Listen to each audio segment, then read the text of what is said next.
Okay, so this is the first time I've presented this material, and our company's been in business since I founded the company in mid 2017. We spent several years kind of trying to understand the problem set of IoT security and how it was possible to remediate it. And obviously, one of the biggest challenges in IoT security versus traditional desktop computer security is that things can't really run third-party agents.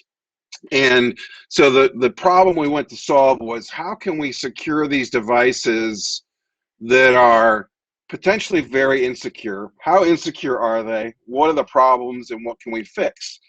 And so I have personally had my eyes on the output or the network profile of over 1 million devices, because I've looked at every single device in all of our customers to see what they are. And it's really given me a solid understanding of what is out there on enterprise networks. And it is always a surprise. Now, you can imagine this is not the slide deck that my salespeople gave me to present. This is my slide deck. This is what an IoT device looks like to me when I look at an IoT device. And so you can see this is one line of JSON. This is a pretty easy one to look at though, right? This is a Cisco systems device. It runs Cisco iOS. It's a Cisco CP8865, which a lot of you know is a phone. However, there's some other things here that are concerning when I look at this device. It's running SSH. Down here, I can probably extract the firmware and determine if it's vulnerable. So when I say I've looked at 1 million of these, this is what I've looked at 1 million times over the last year. And it's been really enlightening as we develop and grow our company in supporting our customers. So when we look at kind of the diversity of IoT, it's, as you know, it's very much a loaded term. IoT, a lot of times I think is considered a consumer technology. You know, there's terms called industrial IoT, Internet of Military Things, Internet of Battlefield Things, industrial control systems. To me, if it's a little computer that's connected to a network and it needs firmwares and passwords, it's in the wheelhouse of IoT, and we're going to secure it. So this is just an example of all the devices you interact with just when you walk through a door, not to mention everything else that's inside the building. And interestingly enough, after many deployments over the last 12 months, we find that most enterprises have between 3 to 5 devices per person. So if you think about it, you start off, everyone's got a VoIP phone pretty much. There's, say, 1 printer for every 5 to 10 people. There are lots of cameras. There are lots of door controllers. You can see how the number goes up. And now when we go back to work, we're seeing temperature sensors and occupancy sensors. And so the nice thing about being in the IoT security business is that while in the computer security business, you're really limited to the number of servers and desktops, in the IoT security business, we see the number of devices that we're supporting in our customer environments growing dramatically. And so that's a big opportunity. We're not capped in IoT security as the cybersecurity market is capped, say, by the number of personal computers. So just a couple of stats that we're seeing. IoT devices exceeded the number of human beings in 2017. It's obviously growing dramatically. You guys have probably heard, I saw we've got a Gartner analyst on the call. You guys have probably heard of some of these attacks. A lot of times they'll demo them at things like Black Hat. The casino attack pivot's probably the one of the more interesting ones, where there was a fish tank heater in a casino that was they were able to use. They cracked the Wi-Fi from the fish tank heater to then compromise the casino network. So a great example of IoT obviously being repurposed for something it was not intended for. So this slide, and I actually need to put a reference on here. This is University of Wisconsin study. you can see from 2003 to 2016. And I came across it at the end of 2016. I was kind of thinking about what I wanted to do from an startup. And this scatter graph just spoke to me because it says to me, there is a long tail on patching vulnerabilities. But let me put this in context. So the University of Wisconsin, like a good university, when they came under a massive cyber attack, they didn't stop the cyber attack. They actually studied it for 13 years. And well, that's not normal for corporations. It is great data. And it gives us this data like this linear decay, the half-life, et cetera. And while this data is representative of one specific vulnerability in a Netgear SNTP, Simple Network Time Protocol vulnerability, we do find it representative in that on average, we find the firmware or operating system on IoT devices to be between 5 to 7 years old today. So if you put that in the context of a Windows laptop that you pulled out of storage 7 years ago that had no patches and didn't have a password on it and plugged it in at your local Starbucks, you'd probably be pretty much instantly compromised and a ransomware victim. That is the state of IoT security today. Real deal. It's what we see every day in our customers. Not tens, but tens of thousands of common issues like default credentials or hot critical CVEs. And I'm going to walk through a couple use cases of what we see because I think it'll be illuminating. So this was the most surprising statistic to me out of these million devices that we analyzed. 26% of them are end of life. They are not getting updates. There's no security options for them. And they pretty much need to come off the network, or if they can't come off the network, they've got to be segmented. And we really look at segmentation is a useful tool, but in a COVID context, it's more of a quarantine. And we think that remediation is truly necessary. And the difference between remediation and quarantine is that remediation is actually patching these devices. It's actually managing the credentials in a safe way so that things don't all have the same password. And most importantly, on both perspectives, from a patch and password perspective, that devices are compliant with corporations' own InfoSec policy. We've never found a single customer where their IoT was compliant with their InfoSec policy. And so what we do with this data is we roll this up to typically ServiceNow, and that'll trigger an event to start procurement, to start a replacement process, or at least give the IT and CIO the decision information they can make to say, I'm willing to accept this risk, or I'm not willing to accept this risk. This was also surprising. It's not surprising to unbox things. Obviously, when you unbox things and buy things, they all have default credentials.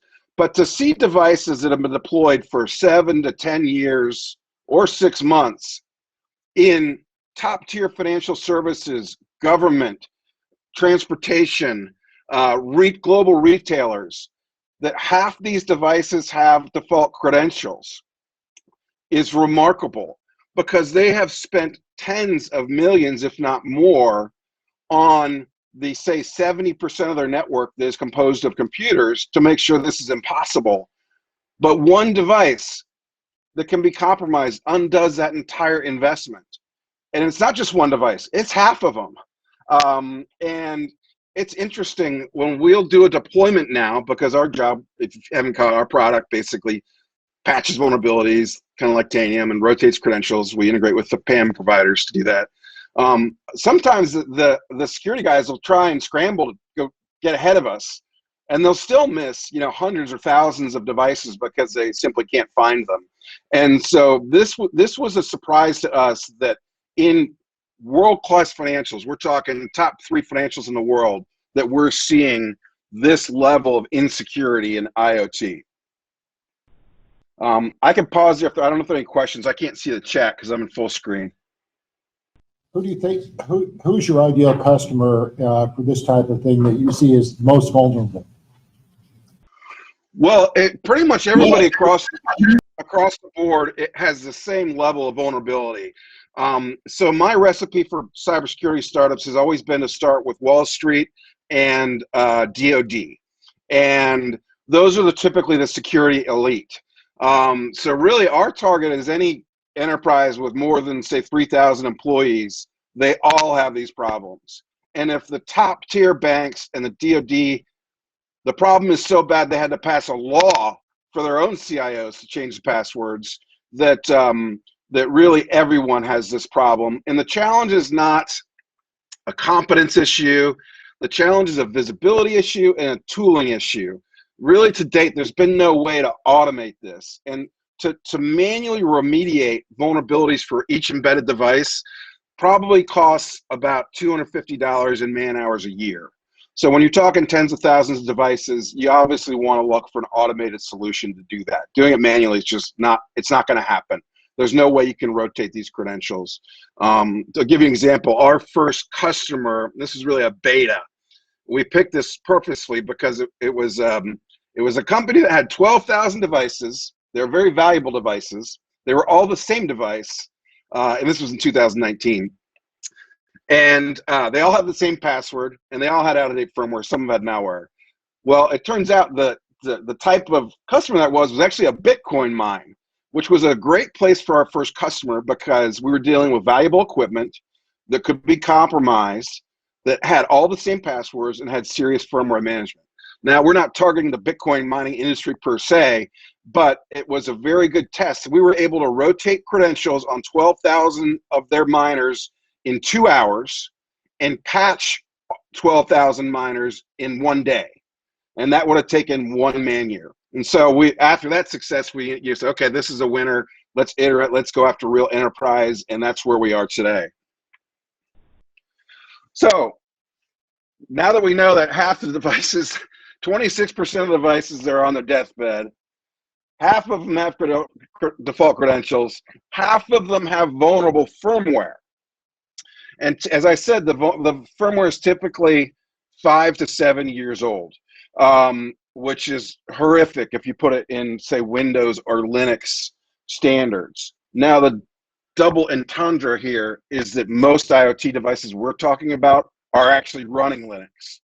So you've got all these little Linux servers that look like cameras, they look like phones, they look like door controllers, but they're really running Linux. But they're not treated like the Linux servers in the data center. They're not treated like the Linux servers in the cloud. And therefore, they can be easily co-opted and used for pivot and exfiltration of data.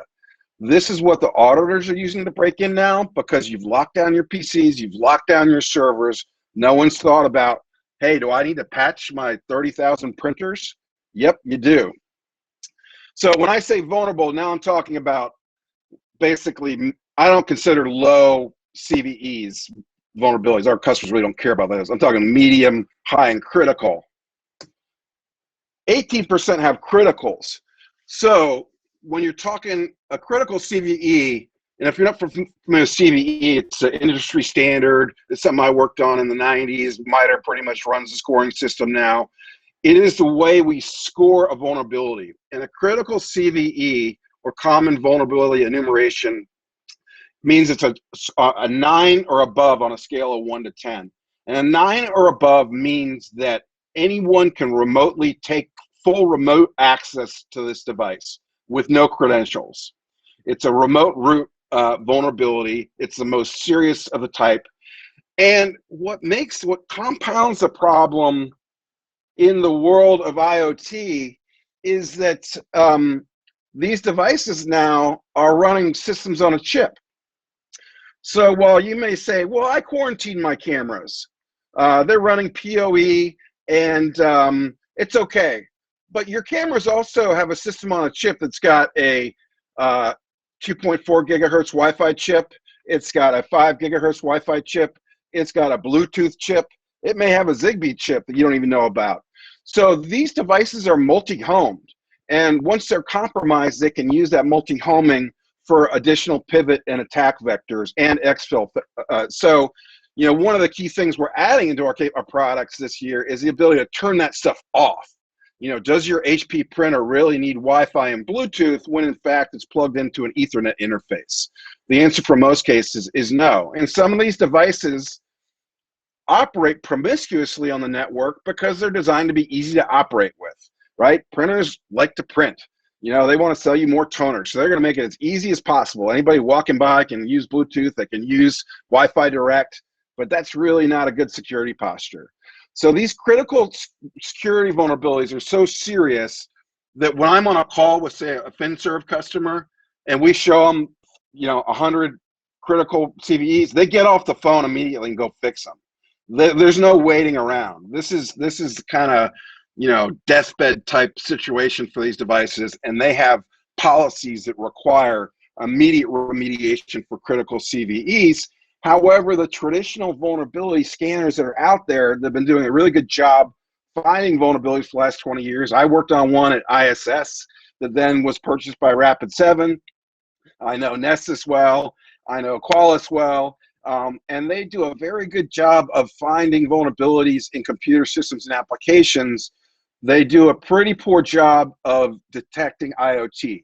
In our lab, where we have basically a Noah's Ark of devices that we see in the enterprise, they have about a 10% detection rate. So it's not low enough. And so we spent a lot of effort on our detection and what we call interrogation to talk to these devices so that we can identify them very accurately down to the device model number, the device serial number, and create not only a unique identifier for that, so that if it moves around the network, we can track it because IoT can move, right? You can pick up a printer and move it to another building, switch it to a Wi-Fi interface, and if you're looking for a MAC address, you're never going to find it. But because we create this UID based on the unique characteristics of that device, we're always going to know where it is. We're always going to be able to manage that device. But the number of critical CVEs to me was a shocker. I knew there would be some, but this is a pretty high rate. If you're talking about 18% of what I'm saying, IoT consists of 20 to 30% of your network. That means if at least 5 or 6% of your network has critical CVEs on those IP addresses, and that's totally unacceptable in today's environment. So I decided to put together the worst offenders. And this is somewhat subjective. This is what I think the worst offenders are. And a lot of them are more IT focused, actually. So this is an Avocent KVM switch. And this one was kind of a shocker because these are everywhere. Can anyone guess what software is running underneath the hood of this box? Windows CE. Good one. No.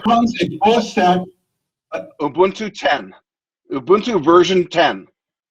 And they have never been patched. Ubuntu is currently running, I think it's like version 18 or 21, 18 long time support. Anyway. LT, yeah. Yeah, so these are, so in the ultimate oxymoron, the product that provides you virtual keyboard, video, and mouse to your most valuable assets is running 12-year-old software with hundreds of vulnerabilities and I've never seen one that's been patched in any of our customers. So how do you give up your data center after you've invested millions in protecting it?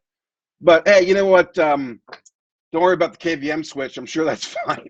So this is a real eye-opener to our customers when they're saying, wow, like I really have no control over my servers, even though I just spent, you know, $10 million on server security software. Anybody can take over the keyboard and monitor and mouse and reboot this thing and put whatever they want on there. So I personally find the KVM, and it's not just Avocent, it's all the KVMs are pretty bad. They're ignored, right? Who owns them?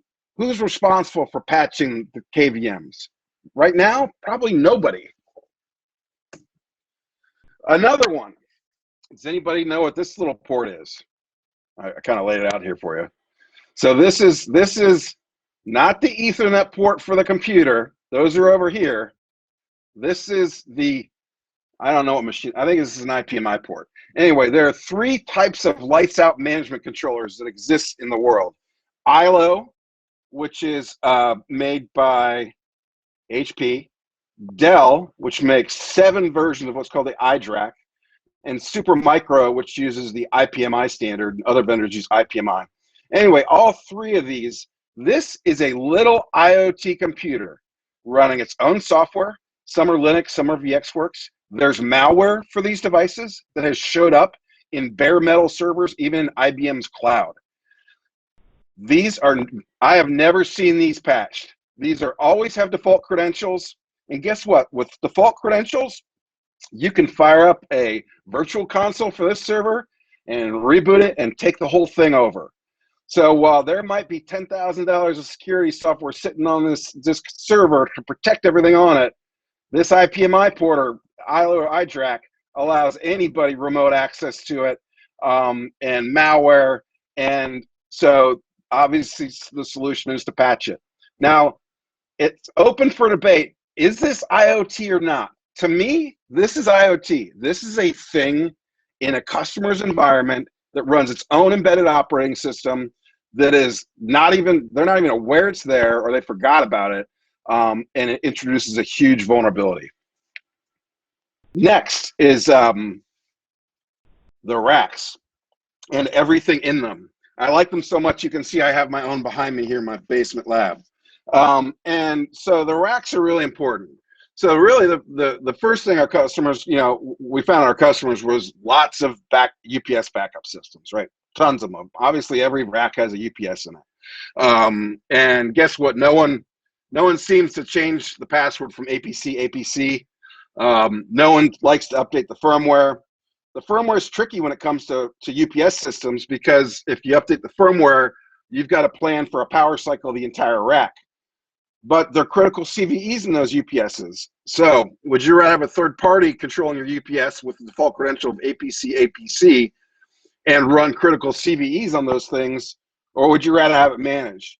But it doesn't just end at the UPS, because racks have integrated cooling systems. They've got integrated cable management systems.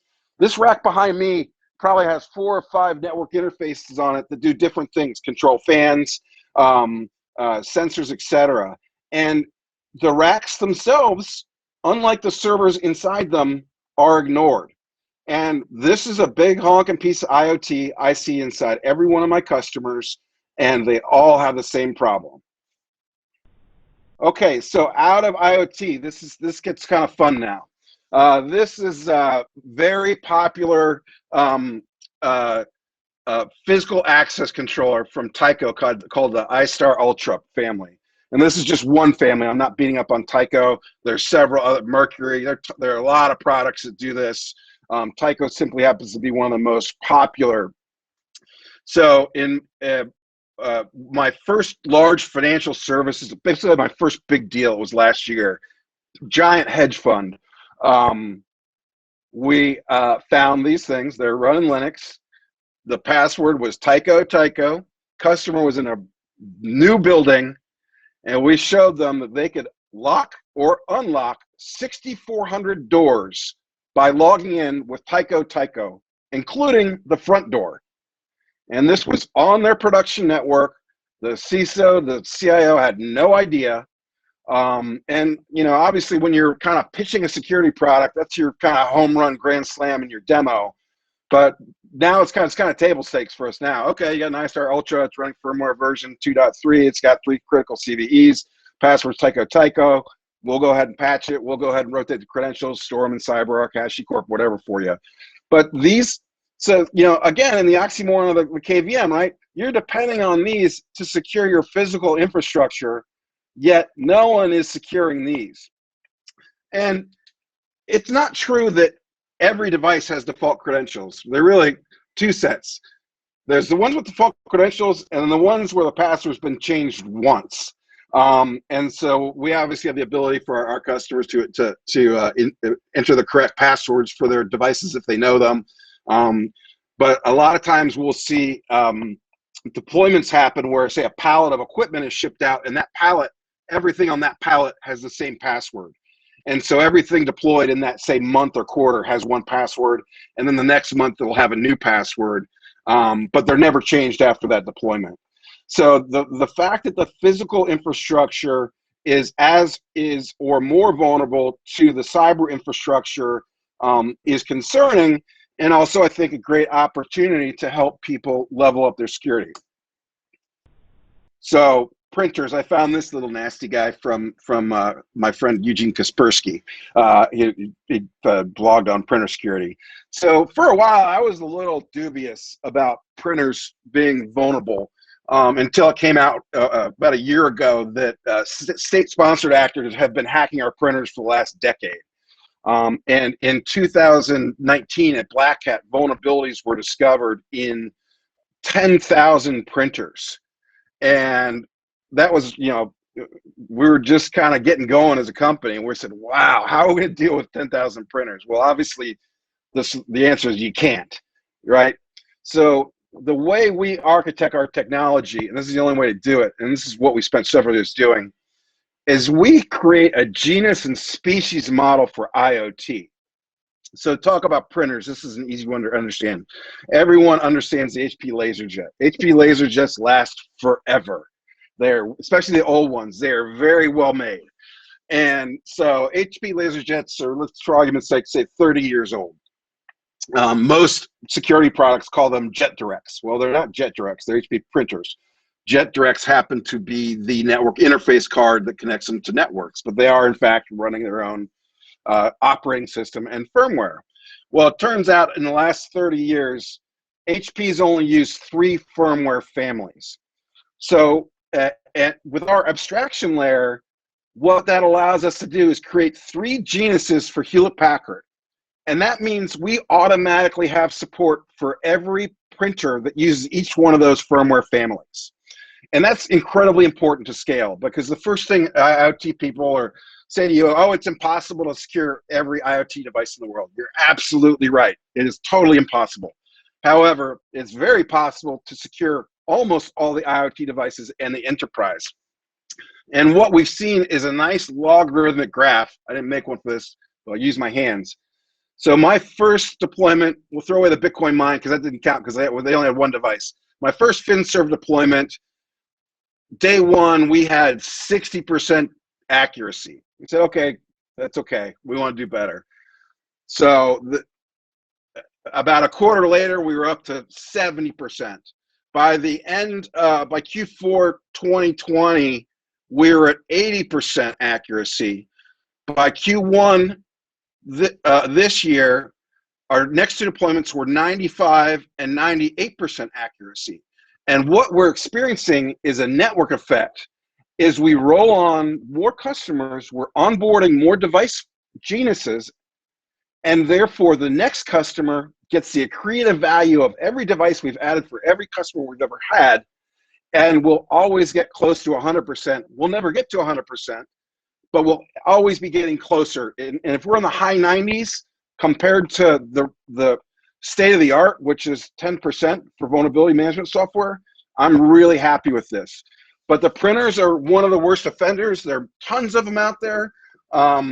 Large companies do have printer management groups. We actually have one company we work with where they actually built their own software to manage the firmware for the printers. We're like, yeah, we can do that a lot easier for you. And again, as I mentioned earlier, printers are multi-vector.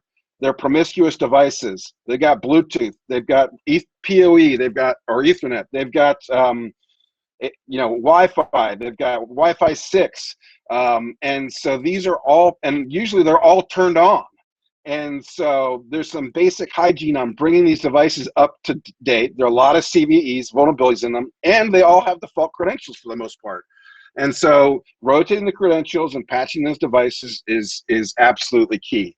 And that's how we handled, the 10,000 printers that were discovered in Black Hat 2019 have critical vulnerabilities in across Brother, Epson, Lexmark, Ricoh, and HP. We were able to cover those with 7 genuses. We already had most of them built anyway because we had printer coverage. So that's how we could cover 10,000 printers with 700 lines of code. Okay, these are some of my favorites because it is, so you can get into some debate as to whether these are IoT or not. I absolutely think they are. And we see on the left side on the phones, we see kind of a mixed case. Some people do a pretty good job with COCM or whatever we support most enterprise phones from Polycom, Cisco, Link, etc. And it really depends on how the phone management people are doing. But we had a customer with 31,000 phones, but 700 of them had critical CVEs. So what good does it do if you secured 30,300, but 700 of them still had critical vulnerabilities? And so it is important to manage the vulnerabilities and discover the vulnerabilities on those devices. The one on the right, the Cisco Dx80, I've got one right here because we see these everywhere. This runs a full Android OS, and it's got undocumented default credentials of SSH admin, and it's all caps admin. So this is a great pivot because no one ever changes the SSH passwords on these. It's rare people think about patching these. And oddly enough, the VTC equipment, whether it's Cisco, whether it's Crestron, across the board, we see these as ignored orphans in the IoT world, and they're not getting patched and secured. And I think, let's see, okay. I think this is my last one. The biggest one for sure is cameras. So cameras are by far the worst devices we see in network. Number one, there are lots of them. There are thousands, if not tens of thousands of these devices. Two is they're typically been operated until we walk in completely outside the purview of IT or IT security. So when we go in, we typically find these things have never been patched. These cameras are running full stacks of BusyBox. They're running full stacks of Linux. They've got critical CVEs. They've got credentials that haven't been changed. They've maybe been changed once. And they are easy pickings for hackers. If you look at the Mirai botnet, half of it was on Axis cameras, and Axis cameras are probably the most popular cameras we see. Axis is the default camera for the Department of Defense for outdoor use. And it's definitely by far the most common camera I see.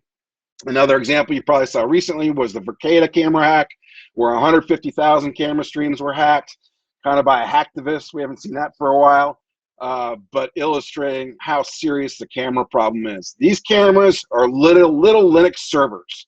And it's a great way to open a discussion about IoT because pretty much any place you're sitting with somebody, if you look up long enough, you're going to find a camera. And I've gotten pretty good at looking at cameras, and we cover probably the corpus of the top 20 camera manufacturers, and that's basically everything everybody uses. We don't need to buy the consumer stuff from Amazon. We have purchased that stuff. Last year, the Amazon Choice camera for home security was a camera called Yuoku. We of course purchased one. It came with malware running on it. So the consumer stuff is really bad. I think there's opportunity there, but with our business, we're starting with enterprise and we're doing well there. And I threw this in here for some Texas fun. I heard that there's a chemical engineer on the call, and I just went on Shodan to look for some pumps, and I found this on a 4G network connected to this morning. And as you can see here, authentication disabled. And this is probably not a good thing for whatever this plant is doing to be exposed to the internet on a 4G network with no password. But this is the state of IoT and ICS. Now, while it's a stretch to call this system IoT, these little components are, and they need to be secured and managed, and they are quite obviously, in this case, not.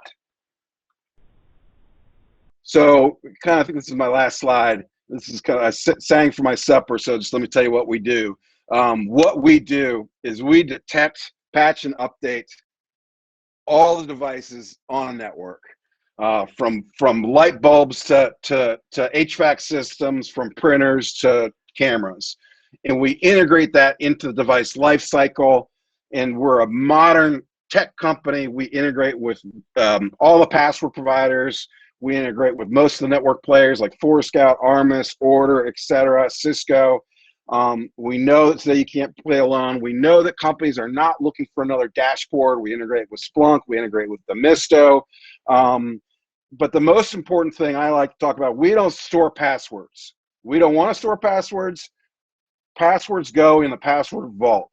And you know, we find that most sophisticated large enterprises today have some kind of a vault solution for their privileged credentials.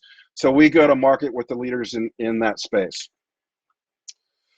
So I guess I'm about 20 minutes early because I talk really fast, but I would love your feedback and an open discussion and Q&A. Chris, great talk. I appreciated it. Learned a lot. I want to start with, doesn't it seem to be as much a top-down as a bottom-up problem?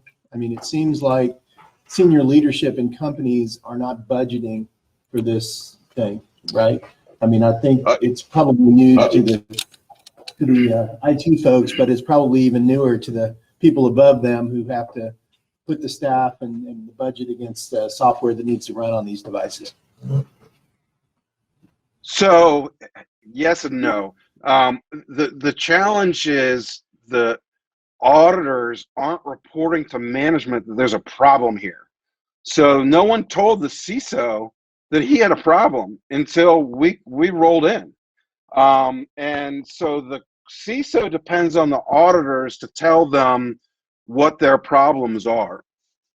But I'll tell you, our sales pitch, so we're in production at a bank. If I'm too specific, I'd name it. Let's say they have over $5 trillion under management. There are not that many banks in the world with $5 trillion. And my pitch with the CISO took 8 minutes before we went into proof of concept. So once they see that there's an automated way to solve this problem, they will use it. Then you're right, there's a budget issue. And the bigger companies usually have some discretionary budget that they can use. They're putting it into their budgets, and they're also dipping into their vulnerability management budgets. But you're absolutely right. This is a green field, and it's got to get in the budget. And that's the challenge in building the business, but that's always a challenge when you invent something new. So Solomon? Yeah, Chris, so thanks very much, and a great presentation, and scared the bejesus out of me. On your last example, where you talked about the 4G LTE point, the thing that I'm pondering is, so you have a vulnerability that's outside your control. If I'm on that same 4G LTE network provided by a major outside telecom provider, am I vulnerable because of what Mark didn't do over on his side of that chemical plant? And what are your thoughts around how do you protect against that? Yeah, so well, the screenshot I showed, in the upper right-hand corner, it said authentication disabled. Thank you for the question. And we actually just won a 5G security contract with the Air Force to help with this exact problem. So if you're another, that was Verizon, so you're another Verizon user, you're not necessarily affected by the vulnerabilities that plant introduced. But if you have your own resources that are being managed over 4G or 5G, you've got to make sure those devices are secured, because anybody, you know, that is what we call an open source endpoint. That thing is exposed to anybody on the internet, and it's probably already compromised, because if I could find it in 2 minutes this morning before this talk, someone who really wanted to target something's probably already got malware in there, in my experience. Go ahead. Hey, Chris, thank you for the presentation. This was a good presentation. So I just had a question. Earlier you were talking about the vulnerability scans such as Nessus and Quali and few other, monitoring vulnerability scanning tools. So is your product only focused on IoT devices? Like, you said Nessus and Quali cannot detect the vulnerabilities in IoT. So is yours only specific towards IoT? Absolutely. So we think that, server and desktop security are pretty much solved problems. They're busy, crowded spaces. We want to be able to solve a problem that there is no solution for, and that one today is around IoT. So no, we're not other than scanning servers for out of IDRAC controllers or out of band controllers.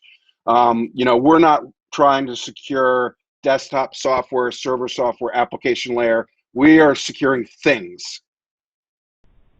Yeah, actually, Corleone Services, most of our customers are DoD, Air Force, Army. I'm a pen test auditor, and so as you probably know, the problem with the auditing format is you're supposed to look up, you have a huge document of things you can look at. The customer doesn't want you to spend too much time, because the more time you spend, you charge $150 an hour. So they don't really give us a couple hours per system to evaluate, so you pick and choose different things. And so Nessus won't find most firmware problems and other things. And the problem we have is the customer wants to only do, for example, 4 hours per device on the master equipment list. What we're hoping to do is as we develop with upper management, the upper management always says, okay, how much time do we need to remediate these problems? I'm hoping that with your product, we can help give management, no, that's the quotes. How much time will it do to remediate these problems so we can put it into the budget so that we can send up the project managers and they can allocate funding. I'm hoping that your product will be able to give us some insight on how much time it will take to do that. Yeah. So our install time, and to be able to scan about 10,000 devices installs about 4 hours. 10,000 device scans probably overnight. Our remediation our patching is measured in milliseconds. So we can patch 10,000 devices in n number of milliseconds. Additionally, we use a system of workers and queues, so we're horizontally scalable. So we've got an Air Force contract. They're paying us to scale up to 1 million devices right now. We got another customer who wants to take us to 10 million devices. With 5G, they want 1 million devices per square kilometer. So you should talk to Molly, because we don't measure remediation hours. We measure it in milliseconds. Good, very good presentation. Could you guys have prevented the SolarWinds breach? No, there's one important thing I haven't shown you. It really requires a whole demo, and we can arrange that. We can do immediate rollbacks. So for instance, in the SolarWinds breach, you had a problem because the bad code was in there for a while. If we have a SolarWinds that affected IoT, our customers can immediately roll back to the last known good firmware with one click of a button. Anybody in the room have a question? Well, I will ask one then.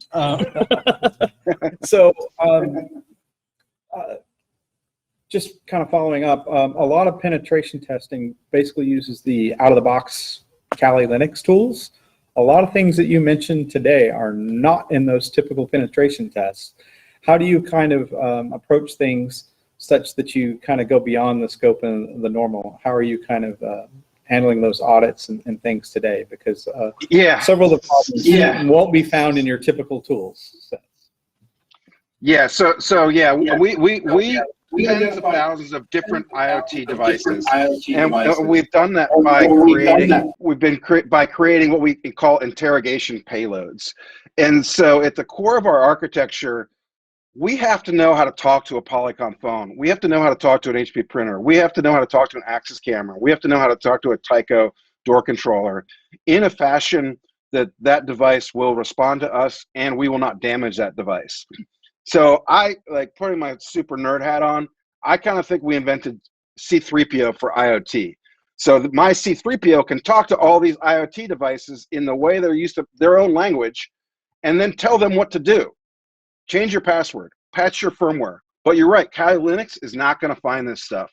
So what we typically work with pen testers, we encourage them, hey, go run a scan with our product and do a leave behind, because it's so easy to do so. And once you make the customer willing to these thousands of new vulnerabilities and show them how easy it is to click a button and actually remediate them, it's it's almost 100% conversion rate from POV to win. You said you support up to 10,000 devices for Android and Linux, right? But what about the iOS platform? Apple iOS? Apple iOS? Yes. There are really 3 or 4 A players in IoT security. Apple, Google, Amazon, maybe Roku. These guys, they know how to build. They're 10,000 engineers that work on the Alexa. So that's why you can't even ping an Alexa. Okay? They are very well made. With respects to iOS, the only issues we've seen in the enterprise are that Apple TVs don't always take updates. And so we will report back if an Apple TV or other iOS device in an enterprise has not taken an update. But for the most part, we haven't found a lot of work that we need to do there. We don't do anything on phones. We think mobile phones are a solved problem. We don't do anything on tablets. That's a solved problem. We're just doing things. Chris, can you talk a little bit about, where you see IoT in a couple of years? And, you've addressed the patching and the credential management. Where do you see Phosphorus going next couple of years? I love the IoT. It's such an evergreen space because unlike PCs where you're basically fixed at 1 PC per employee, the number of devices per person I see growing to 10 devices per person over the next couple of years. So that means lots of vulnerabilities that need to be fixed. I don't think enterprises will ever use auto update. They've had it for 20 years in Windows. They've never used it. Gartner calls us the tanium of IoT when it comes to patching. And I think there's going to be a room for a company like Phosphorus, just like there is for a Tanium, a Big Fix, a CrowdStrike, etc. And the fact is, our target audience, if you will, the number of vulnerable endpoints far exceeds the number of vulnerable desktops. So there was a question from John Hammer online. He asked, how does this differ from firewall protection, or how does it integrate? And I'll tack on a follow-up on that. Most people, I think, use the walled garden security concept and think they're safe. And I think that kind of also relates to this question as well. So, can you explain some of the differences between just basic firewall protection and the walled garden security mentality and how that is obviously a big failure? Yeah, I'm just gonna show you this. It's just easier, if you don't mind. I was not planning to show you guys anything, but since you're asking, I will. Okay, so this is our product. This is what it looks like. So let's say here's an Axis camera. It's got this is a bad one, right? It's got default credentials, root pass. It's discontinued as of September 30th this year. It's got out-of-date firmware. This is what it ships with out of the box. This is the current version. It's got vulnerable firmware. It's got 3 critical CVEs. So this is common, and so what we can do is we can basically just click a button and remediate this. So what we have is a patching and password management system and discovery system for IoT, whereas a firewall will simply block packets to a device, or a VLAN will limit those devices to certain subnets. We're actually fixing the problem. So yeah, there's another one we found in a big bank. It's an older FLIR camera, and it was discontinued in 2016. And you can see that's the latest firmware is 2016. So they have to make the decision now. Are they going to keep these around, or are they going to replace them? Yes, Chris, thank you for your presentation. I am the chemical engineer, I think, in the room, so I appreciated your 4D open exposure of someone pumping system or whatever it was. My question is kind of dawned on me related to the pandemic with people working from home. You've been talking a lot about solutions on the enterprise level, which I assume would be, site specific and things like that. But do you have clients coming to you, and this is more of a curiosity on my part, are they, with people working from home, on their own Wi-Fi networks with their own devices? Are you getting inquiries of people that are concerned about that? Are you yourself concerned about security for your clients with people now distributed in various locations instead of being on site at their normal office? Yeah, That's a great question. I think about it a lot, and we get asked about it by smart people occasionally. And what we see are the CISOs have really had to adjust their security posture to assume that their assets are operating in a hostile environment already. That being the case, I see a big opportunity in giving companies some kind of health score on their employees' home networks, IoT devices. You know, are there exploited devices there? The challenge is I haven't had a customer ask for it because the customers have so many problems that we find for them on their own networks they got to solve first. They are not ready to go solve their employees' problems. I think there's a big opportunity. We have this whole product running on iOS and Android as well. You know, I think it's going to be a great consumer product someday, but I can't, as a startup, a seed-founded startup, I can't go after both markets. But I am waiting for that CISO to say, protect my end users, because we can do it. We just need to ask. We need to be asked to do it. Thank you. Justin? Yeah, hey Chris, great presentation. So when it comes to remediation, can you give a sense of, with your customer base, what percentage of findings are they allowing you to automatically remediate versus take into an offline, through an offline change management process first, or requiring some form of offline approval, or even do it manually? Yeah, great question. Great question. So, you know, this is a question that gets asked by analysts and investors almost all the time. What if they don't have authority to do this? Well, the real world answer is, when you're the CISO of a multi-billion-dollar company and you see 3,000 critical CVEs, you're going to take ownership right then. And they might call the camera guys and say, we're upgrading your cameras this weekend, but we're not having this on our network. And so it varies a little bit. We do see larger companies or, you know, older companies where the procurement cycle takes longer because we've got to get buy-in from the printer team, the camera team, the physical access control team. You know, we do badge printers, badge readers, all that stuff. But at the end of the day, it hasn't been a problem, right? They tend to, once you show them how serious their vulnerabilities are, they'll figure out their internal processes to get them fixed. They will not just sit on them. And I saw a question from the chat I didn't call them geniuses, I called them genuses. Genus and species. So I'm working on this right now. So this is a receipt printer. You guys have probably all seen this. This is an Epson 6000 receipt printer with an Ethernet interface. So it turns out these devices have no passwords and have no way to update the firmware. And the way you find out the firmware version is by printing a receipt.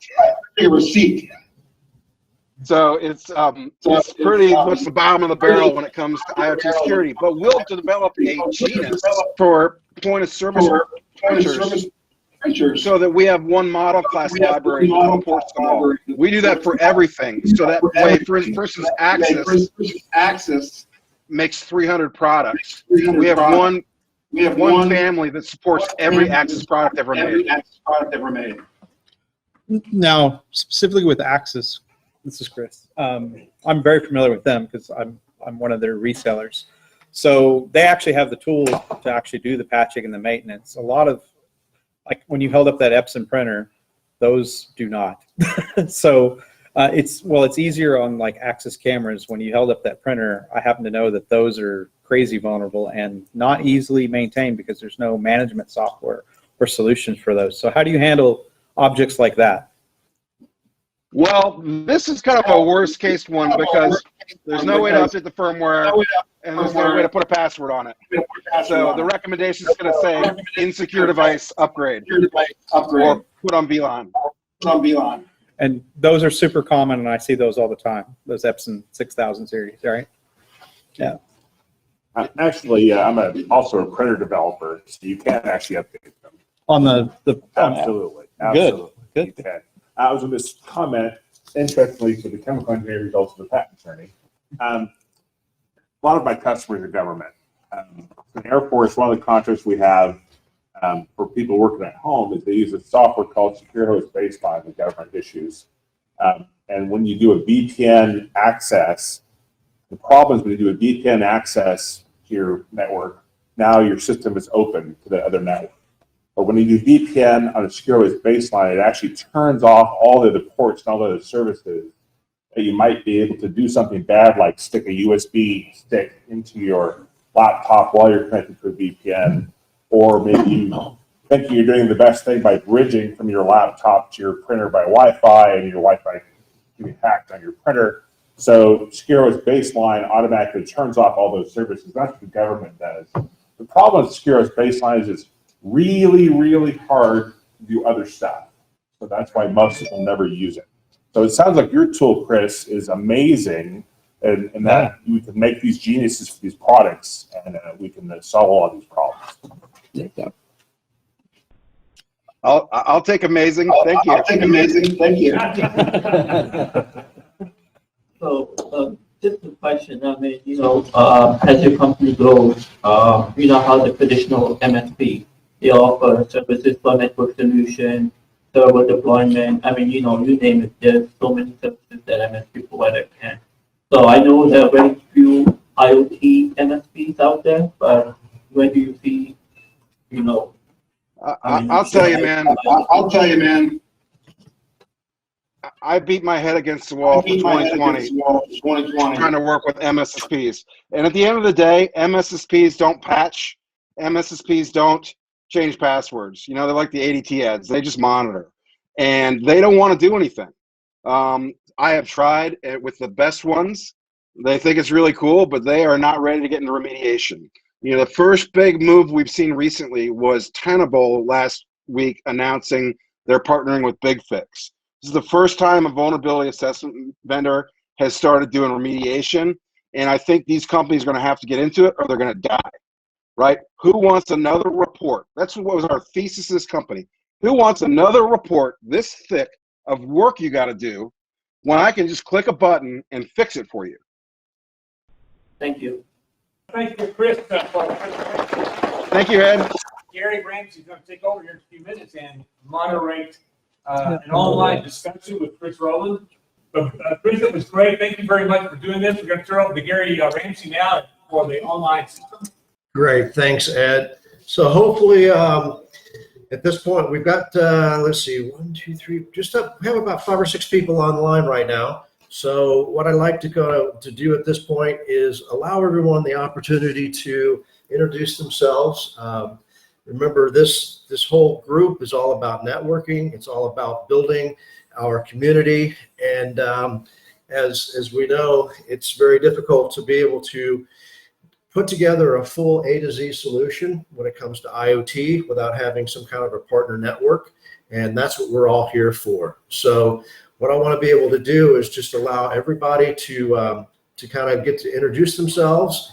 And what I'm going to go ahead and do, if Chris, you'll stick around, if this gets to the point where we just start listening to a lot of blank air or whatever, I actually have 7 questions set aside here in case we don't get any additional conversation going at this point. So what I'm going to do is, Brad, if you'd like to go ahead and introduce yourself, maybe tell us about maybe a current project you're working on. Yeah, so my name is Brad Painter, and I've been in Texas for about 35 years. I started at Texas Instruments, and I've done a variety of different things over the years. But right now, I've had a consulting company that I've worked with, for about, I don't know, the last 4 or 5 years. So I'm trying to kind of move from the software development arena into the IoT stuff. So I'm been in Texas for quite a while as well. So yeah, I really appreciate the opportunity to be part of this presentation today. It went very well. So once again, it's trying to survive from the pandemic thing last year and try to get up and kind of back on our feet for 2021. Fantastic. Any questions that you might have at this point for Chris? No, I worked with Ernst & Young when we did some attack and penetration work back in the early 2000s and so forth. But yeah, this is like I say, it's very eye-opening, and I appreciate the presentation, and it certainly gives a lot of motivation, a lot of market out there to help some clients. Fantastic. Let's see, Mario, do you want to go ahead and unmute yourself and introduce? Good morning, everybody, and happy Friday. My name is Mario Venta. I have attended several of these presentations in the past, and my background is the telecom industry. I have been doing product management, sales engineering, and several other things. I'm currently transitioning between jobs, but my last year I had a contract with a company here in Richardson that had an internal communication solutions for retail stores, and one of the things they like to call the device was an IoT, and this is why I was interested in this presentation, because they have obviously deployed thousands of these devices across many of the large retailers in Canada and the US, and I was interested in hearing how all this cybersecurity would impact devices like that. Very informative presentation, and I wish more and more companies would be paying attention to this kind of thing. I don't have any other questions. I think the presentation was great, and I appreciate it. Okay, fantastic. Adi, am I pronouncing your first name right? You want to go ahead and unmute and introduce yourself? My name is Ade Faminu. I currently work as a terminal experience supervisor at the DFW International Airport. I manage a team of about 6 specialists at the airport. Currently, I'm working on a project on the airport wait time technology. It's called the Exovis wait time technology, just to kind of help us with the wait times at the checkpoint from the point of going through security through the old boarding process. And I'm also working on the smart restroom technology at the airport, making our restrooms smart and just improving the customer experience for passengers. I'm currently pursuing a master's in IT management at the University of Dallas. And I really enjoyed the presentation by Chris, very scary, but that was some good stuff. And my question to you is, in the next 5 years, what are the struggles or what are the shortcomings that you see coming that the IoT world we experience? I know we've already started experiencing that now, but what are those things, what are those prominent problems you see in the next 5 years that people should start preparing to address? Okay, that's a good one. The one thing is, I think IoT's got a very long tail on it.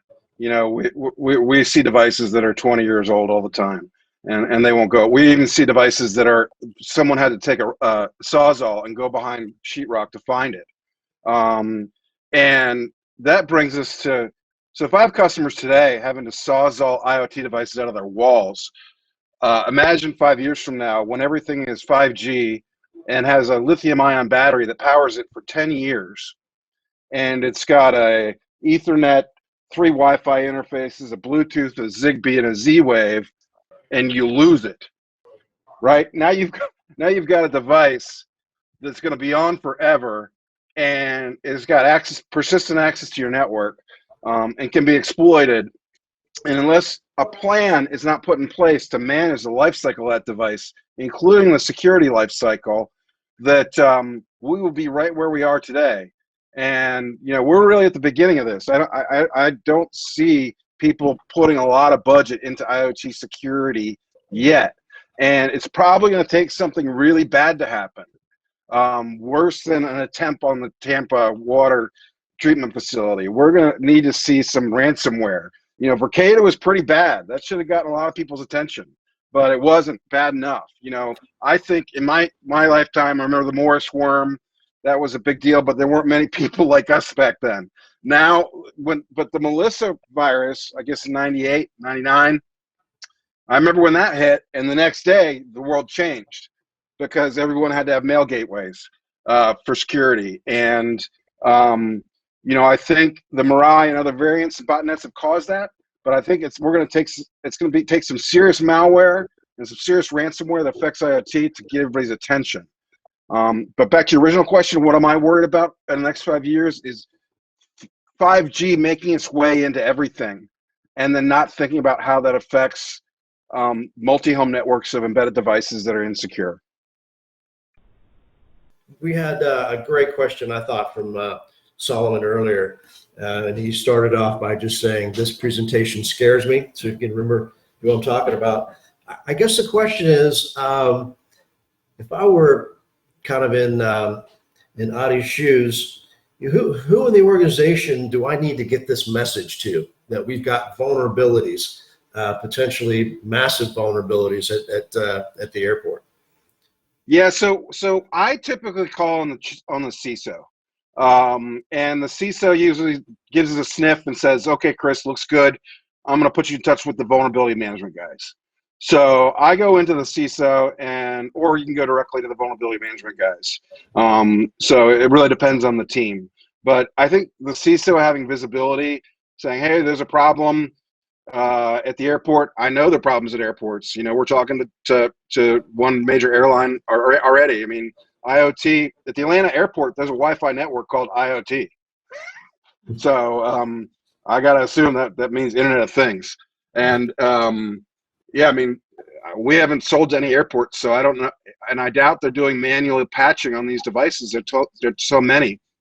And I see transportation as a great vertical. Everything from planes to trains to automobiles, all are turning into giant embedded IoT devices. All right, so I'm the CIO at DFW Airport. How much or what percentage of my IT budget do I need to now set aside for services like what you're providing? So yeah, that's a great question. So typically we see that IT security is typically 10% of the budget. So if let's say your budget's $10 million, your IT budget's $10 million, your security budget's $1 million. And it really depends how many, we charge per device per year, just like a desktop. Typically a desktop charges, you end up paying $30 to $40 a year to secure a desktop. Our product, we charge $10 to $15 a device to manage the device per year. So it depends how many devices you have, and then depends on what kind of deal you can get with Molly there in the room with you. That's the cost. So, if you have 30,000 IoT devices, you're talking $300,000 a year to do it. With a product, you're talking 250 man hours times 30,000. That's, I don't know, $7.5 million to do it manually. Well, that was one of my questions, was how are you monetizing your service? But so then the question becomes, how often do I need to have you come in and scan? Oh, so it's a persistent product. We live there forever. It scans daily or weekly, however often you want to. And anytime a new device comes on the network, it will become enrolled in the system. And then you create rules. Okay, a new IoT. One thing we didn't talk about was insider threat. So IoT has a unique insider threat that most computers don't have or aren't victim to, or the problem's been solved. And that is, you can take an access camera, for instance, put a paper clip in it, and boom, it's gone back to the vulnerable firmware and the password's reset. So we can we detect those insider resets. If someone else has changed the firmware password, we notify our end user saying, hey, somebody else has been modifying this device. It's probably a security issue. Yeah, no, we expect to stay on-prem indefinitely because just like there's a new Windows update every Tuesday, the second Tuesday of every month, the first Tuesday, whenever it is, you know, we're dealing with thousands of vendors. There's 10 new updates a day that could affect you that are going to have to, and then we package those up and they automatically get delivered to your devices. Or not automatically, you can click to choose to do it. All right, so you've got my, the hair standing up on the back of my neck here. Do you have documentation? Do you have a presentation? Do you just refer to someone to a certain portion, a certain spot on your website? You can talk to Miss Molly Marks there in the room with you, has white papers, videos, data sheets. We can do demos, whatever you need. All right, so that was a question. What do I send up to my CIO or CTO? I think Molly can get you some stuff. We've got a great new video and a nice 2-pager that explains the whole thing in about 2 minutes. Okay. All right, I think you kind of talked about this earlier, but I did have this question written down.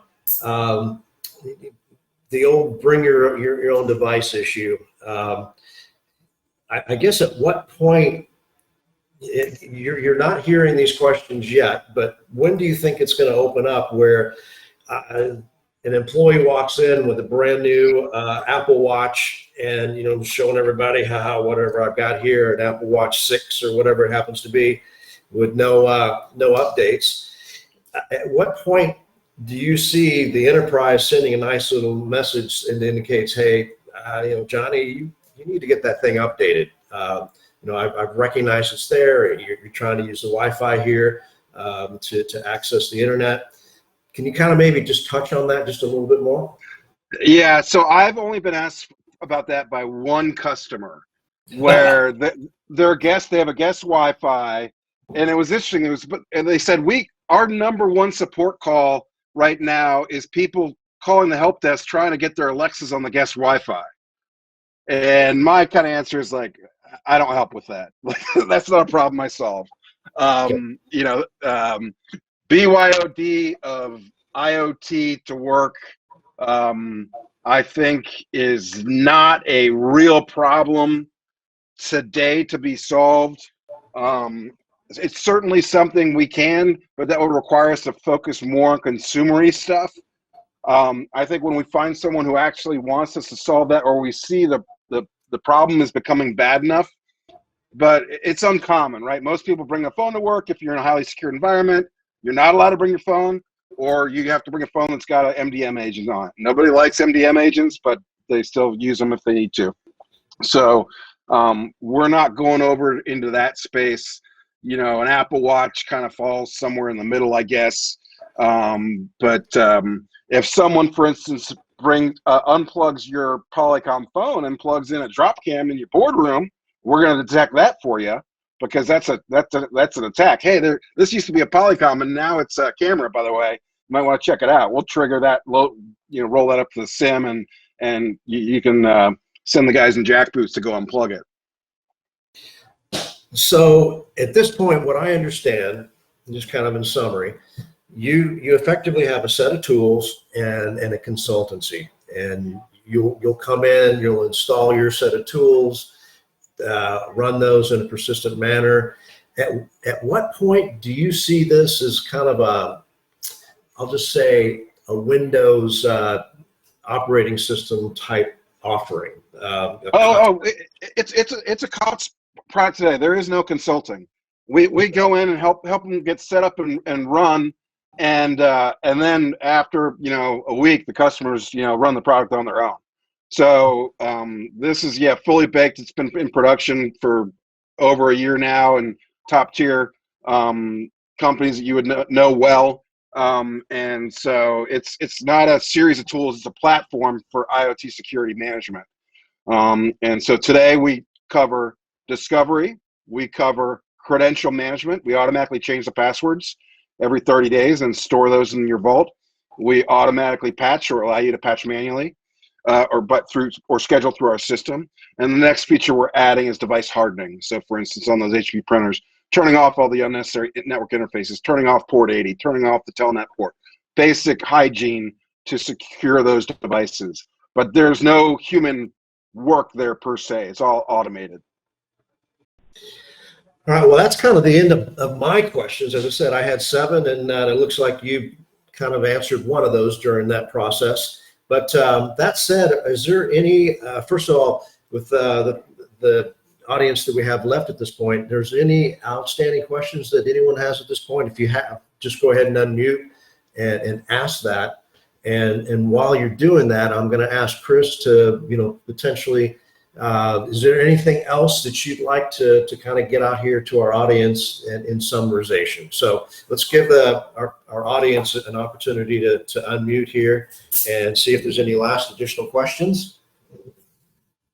So Chris, do you want to go ahead and just kind of summarize anything in addition that you might have forgotten out of your presentation that you'd like to just kind of? Well, yeah, no, first off, thank you, Ed and group, for the invitation to present to you guys. Thank you also for the great feedback. I really wanted to share with you all what we see hands-on with IoT devices, what we've seen in the real world. I think a lot of people talk about IoT security, but we've had our hands dirty in it for a while now. And, we'll continue to grow and expand and support and deal with those problems. I guess the one thing is, it just always surprises me how bad things are in customers that have $100 million security budgets, and they still have devices with no passwords and firmware that's 8 years old. It is the normal. It is what your company looks like right now if you're not running our product. And I don't like to shield product on what I consider a knowledge presentation, right? I'm here to tell you about what I know about this thing, not sell you something. But every one of your networks that if you work in a corporation, probably looks the same as our customers do or did prior to deploying our product. And so I think there's a huge opportunity for the security professionals and IoT security professionals to establish this market, right? Why shouldn't we be bigger than the antivirus desktop market? There are more IoTs than there are desktops. Outstanding. All right, so since, I don't know if you guys remember earlier when Ed made the comment, and Ed and I like to joke about this, that this is a networking group. This is an opportunity for the community to get together and get to introduce each other and try to build out your ecosystem. And oh, by the way, we have a presenter. So I do thank you, Chris, for stepping up to providing that presentation today. So before we go, I just want to make a quick round robin here with our participants and just ask, is there any questions that you have of the group that's left at this point? I don't have any direct questions, I guess, just from like you say, the networking piece of it and the group itself is that, kind of going forward, are we going to try to build up a, kind of that contact list or ways to network with some of the other people that are being involved and maybe even some of the presenters and so forth? We have to be very sensitive about, spam and so forth and so on. So that's why Ed's very careful about, being very respectful. Just making sure we don't, overwhelm people with our messaging and so forth. But that's why that we ask from if you were here in the room, you'd be exchanging business cards. That's why when we ask at the very beginning of our events for those who are online to go ahead and share your contact information. We really want that chat to be a very interactive area to be able to reach out and ask someone for a contact information. I think we're kind of here at the end of our time. So again, thank you, Chris, for all the preparation and time that you dedicated to making this IoT breakfast here on Friday, as successful as it was. If you're not receiving the emails that Ed sends out that announces the breakfast and the happy hour, make sure to reach out to Ed and give him your email address so that you can get on that list. If there isn't any more comments or questions, we'll go ahead and conclude at this point. All right, I think we're Thank good. you. All righty. Thank you guys for participating, and hope you all have a great weekend. We'll talk to you later, and have a good day. Thank you.